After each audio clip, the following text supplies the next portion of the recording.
नमस्कार दोस्तों, जय माता दी। दोस्तों, आप सब कैसे हैं? माता रानी की कृपा बनी रहे, सब स्वस्थ रहे, सुखी रहे, संपन्न रहे, यही कामना लेके मैं आज का वीडियो स्टार्ट करती हूँ। दोस्तों, 14 जनवरी को मकर संक्रांति का दिन है और इस दिन से खरमास खत्म होके शुभ कार्यों का आरंभ हो जाता है। तो आज हम जानेंगे कि संक्रांति के दिन अगर हम कुछ उपाय को करते हैं तो इसे करने से घर में धन, सुख, समृद्धि, सफलता और माँ लक्ष्मी की कृपा दृष्टि हमेशा बनी रहती है। साथ ही साथ सूर्य देव की भी कृपा बनी रहती है और साथ ही साथ शनि देव की भी कृपा बनी रहती है। तो चलिए हम जानते हैं वो छोटा सा उपाय, लेकिन बहुत ही काम का उपाय है। कहते हैं कि सूर्य देव अपने पुत्र शनि देव से मिलने जाते हैं। मकर संक्रांति से शनि देव का क्या संबंध है, चलिए आज उसके बारे में थोड़ा सा जान लेते हैं। आप इसे मकर संक्रांति के दिन जरूर कर लीजिएगा। मकर संक्रांति के दिन अगर आप इस उपाय को करते हैं तो आपके घर में सुख समृद्धि के साथ साथ धन और मान सम्मान की भी बढ़ोतरी होती है और जीवन भर सुख समृद्धि बनी रहती है और मान सम्मान में भी कमी नहीं होती है।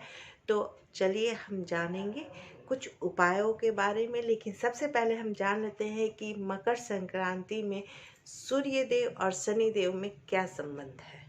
सूर्य देव मकर राशि में प्रवेश करते हैं तो मकर संक्रांति होती है। मकर राशि के स्वामी है शनि देव।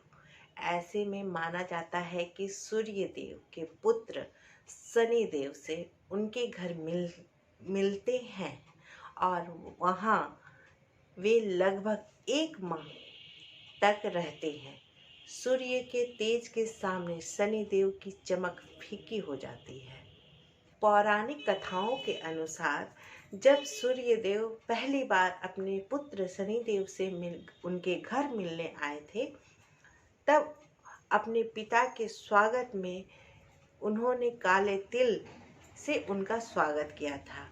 इससे सूर्य देव प्रसन्न हुए। तब उन्होंने आशीष दिया कि उनका घर धन्य धान से भर जाएगा। इस वजह से हर साल मकर संक्रांति पर सूर्य देव की पूजा काले तिल से की जाती है और काला तिल शनि देव को अति प्रिय है। उनकी पूजा में भी काला तिल अर्पित किया जाता है। ऐसे में आप अगर मकर संक्रांति के दिन शनि देव और सूर्य देव की पूजा काले तिल से करते हैं तो शनि देव भी प्रसन्न होते हैं और सूर्य देव भी प्रसन्न होते हैं। इसलिए जब मकर संक्रांति के दिन ब्रह्म मुहूर्त में उठ कर के नहा धोआ करके पवित्र हो करके आप एक तांबे के लोटे में जल भर लें और जल में थोड़ा सा काला तिल डाल लें, थोड़ा सा अक्षत डाल लें, थोड़ा एक लाल फूल डाल लें और थोड़ा सा कुमकुम डाल करके सूर्य देव को अर्घ्य जरूर दें, यानी कि सूर्य देव को जल जरूर दें और सूर्य देव के मंत्र का कम से कम 5 बार या 11 बार जाप जरूर करें। इससे करने से सूर्य देव प्रसन्न होते हैं, साथ ही साथ शनि देव भी प्रसन्न होते हैं। चलिए अब आपको मैं दूसरा उपाय बताती हूँ। आपको लेना है 14 कौड़ियाँ जो माँ लक्ष्मी को बेहद प्रिय हैं। अब आपको उस कौड़ी को पहले दूध में आपको उसे डुबो देना है, फिर उसमें से निकाल के आपको गंगा जल में डुबो करके उसे स्वच्छ कर लेना है। करने के बाद आपको किसी भी पात्र में आपको उसे रखकर माँ लक्ष्मी के सामने रखना है। ये कार्य आपको सुबह के समय करना है। जब आप सुबह के समय नहा वहा लें तब आपको ये कार्य करना है। अब आपको 2 दीपक जलाना है। एक दीपक में घी का तेल का एक दीपक होगा वो घी का होगा और दूसरा जो दीपक होगा वो तिल के तेल का होगा। अब माँ लक्ष्मी के सामने आपको 2 दीपक जलाना है। एक घी का दीपक जलाना है, एक आपको तिल का तेल का दीपक जलाना है। घी का दीपक माँ के सामने दाहिने साइड में रखना है, यानी कि राइट में रखना है, और तिल के तेल का दीपक माँ के बाएं साइड में रखना है। अब आपको दोनों को रख देना है। अब आपको सामने कौड़ी रखना है और आपको इस मंत्र का 14 बार उच्चारण करना है। वो मंत्र इस प्रकार से है। ओम संक्रांत्याय नमः, ओम संक्रांत्याय नमः आपको 14 बार जाप करना है। उसके बाद आपको इस तरह माँ लक्ष्मी के सामने उस कौड़ी को रहने देना है और आप इसे ठीक 12 बजे, दोपहर के 12 बजे आप इसे आपको उठा लेना है। बीच बीच में आपको दिया में घी डालते रहना है और तिल का तेल डालते रहना ताकि दिया जलते रहे। अब दिया जो आपने तिल के तेल का दिया जो बाएं साइड रखा था उसे आपको उठा करके दाएं साइड करना है, माता जी के दाएं साइड में रखना है और जो दाहिने साइड में जो घी का दीपक आपने रखा था उसे आपको बाएं साइड में मतलब उलट देना है।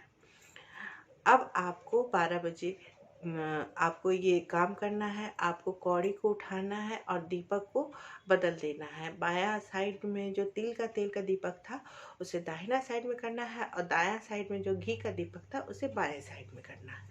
बीच बीच में आप देखते रहे कि घी कम तो नहीं हो रहा है, चाहे तेल तो कम नहीं हो रहा है। उसके बाद आपको उस कौड़ी को उठा करके अपने शुभ स्थान पर यानी कि उत्तर दिशा की तरफ आपको या तो आप कपड़े में बांध कर रख सकते हैं, लाल रंग के कपड़े में बांध कर रख ले, या आप अपने घर जहाँ धन रखते हैं वहाँ रख सकते हैं।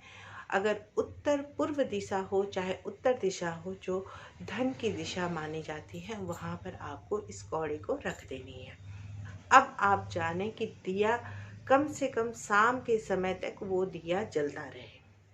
अब जब शाम हो तो वो दिया जो आपने तिल के तेल का दिया जलाया था उसे आप अपने घर के दहलीज पर उठा करके शाम के टाइम रख दें और जो आपने घी का दीपक जलाया था उसे तुलसी माँ के पास, तुलसी के पौधे के पास रख दें। ऐसा आपको करना है संक्रांति के दिन। ऐसा आप करें, इससे आपके घर में धन समृद्धि, धन में वृद्धि होने लगेगी, धन धान्य बढ़ने लगेगा, घर में समृद्धि आएगी, माँ लक्ष्मी की कृपा बनी रहेगी और घर में हर एक प्रकार की खुशियाँ निवास करेंगी। और जल जो सूर्य देव को देना है उसे भी करने से भगवान सूर्य देव प्रसन्न होंगे, मान सम्मान बढ़ेगा और साथ ही साथ शनि देव भी प्रसन्न होंगे।